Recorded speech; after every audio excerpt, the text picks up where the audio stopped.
Hotel Chocolat Group has gone on to great success in the wake of its acquisition by the Mars Group, as Ollie Hughes, the production manager for its Huntingdon, UK site, explains to Confectionery Production in a special behind-the-scenes look at its manufacturing operations as we approach the festive season, looking at a host of new products including its Velvetizer range and special Christmas confectionery series. Yes, no problem. So, I think within this business, no 2 days are really the same.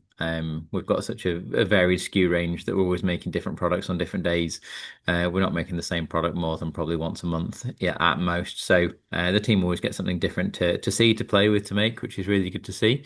I think on a daily basis, it's all about just trying to make sure everything we do is there to excite that customer, make sure that all the products are the best quality they can be. Really glad we kind of got to show you around and show you some of the bits and pieces and got you to taste some of the products as well, because it kind of shows you the level of quality we go for. So all in all, that's kind of really what a day here is all about. The production lines we went around, there's four specific lines on the processing side and further ones devoted to the velvetizer. So can you explain a little bit about how that mix pans out? Yeah, so we have, you're right, we've got four lines that make our individual chocolates, normally making between about 5 and 6 million individual chocolates a week. It can go up to about 10 depending on whether we're in peak or not. So we've got a range of around about 400 to 500 different individual chocolates that we make on this site. So it's quite a lot coming off only four lines.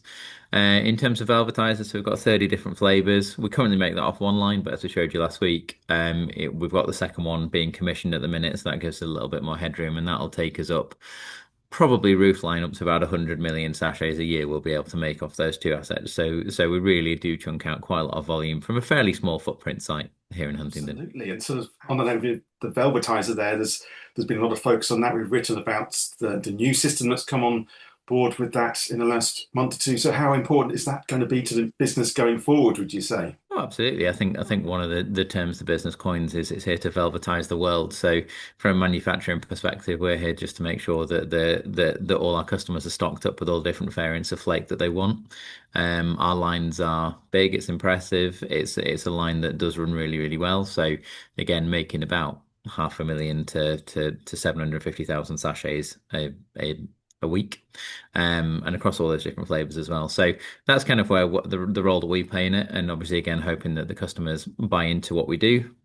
Really are delighted by some of our fantastic flavors that we've got out there. We really do cover a number of different bases in terms of the sheer variety of products that we do put out there, and just making it consistent time in, time out. That's what we're here to do from a manufacturing perspective. Indeed, and on a personal level, you've been with the company quite a few years, as we've discussed previously.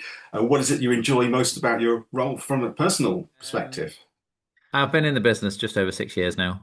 So started at the very, very start of lockdown. So I've seen the business go through many different variants over the last 6 years. It's a really exciting time having with the Mars purchase and kind of seeing what the future may hold. I think from my role perspective, it really is about we're now into global supply, so we've now got the fun and games of getting product to the right standard over to Chicago, where the new stores are, and really kind of seeing what the future holds for the business. So no 2 days are the same. It really does challenge, but also it really empowers you to do an awful lot of different things, which is really good.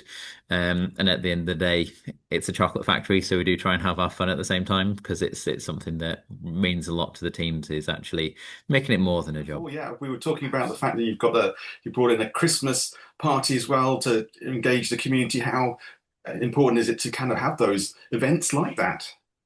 Oh, absolutely. I mean, we have such a large proportion of our team actually walk or bike to work. We are in the middle of Huntingdon, so we're not set out on a industrial estate somewhere. So we do get a lot of people from the Huntingdon area working for us. So it's really important to stay quite close to the environment, to the local community as well. So we help out. We had the local grammar school did a performance of Charlie in the Chocolate Factory, so we had all of the theatre students on site making chocolate, getting to know what actual chocolate factory was like.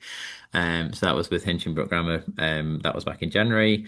You're right, we have a kids party every year. So last year we had 165 children, well supervised in the factory with their parents making chocolate. So it's trying to make it, as I said, it's trying to make it a little bit more than just the standard food factory, and I think that's kind of what makes us a bit different. Yeah, I can clearly see that. And obviously, I was saying before that coming up to the key Christmas season, that starts some way before the festive season from your perspective. But how important are these key lines like the wreaths and all the other special novelties that are coming up to our I mean, shelves in we the make next month? fantastic products. I always say we make products that are there to delight the customer and to make me go slightly more grey every time we have to make them. So it really is what we do.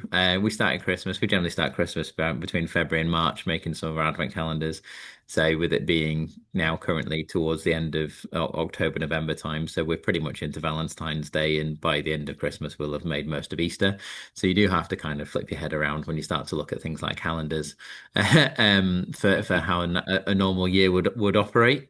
But again, that's part of the joy. It's always quite fun having an Easter egg at Christmas time. It was a little bit different. From your own point of view, what would you say that the biggest kind of production challenges are? Do you have to face lots of downtime, or hopefully not too much downtime during the year? And how do you cope with those scenarios? I think some of the biggest challenges we have is I think the from a cost perspective, we know cacao, everyone's seen it in the news, the cacao market has been very challenging from a supply perspective. So we have to treat all of our liquid chocolate that comes to site as liquid gold. So really looking after it through all the processes, make sure that we have very little rejects, make sure we don't have much waste. And that's really probably our biggest financial challenge. And then apart from that, it's all about just engaging the team, making sure that the team really enjoy what they're doing, making sure they're really clear on expectations, and get those two things together. And generally, you've got a really good running factory, to be honest. We've written about the Mars acquisition there. It's quite a pivotal moment for the company, and hopefully it will, from what you're saying there, there's room for expansion. So I know you may be able to say too much, but I believe there's quite some in the pipeline. There's considerable hopes for expansion of the footprint of the site. Yeah, I mean, we what's really good is that it's clear that we play a really important part in the Mars journey. We are a really big premium brand, but actually we only really play in the UK at the minute. So the world is a big place, and what the tests that have come back from Chicago and across some of the other places is really kind of interesting to say that our customers are wider than just the UK going, that's a really good product. We've had hundreds of people from associates from the Mars side around the factory, and actually it's really pleasing when they come in and go, wow, that's an amazing product. And that really does show that we've got a really good future to kind of partner with and hopefully expand a little bit further than just the UK.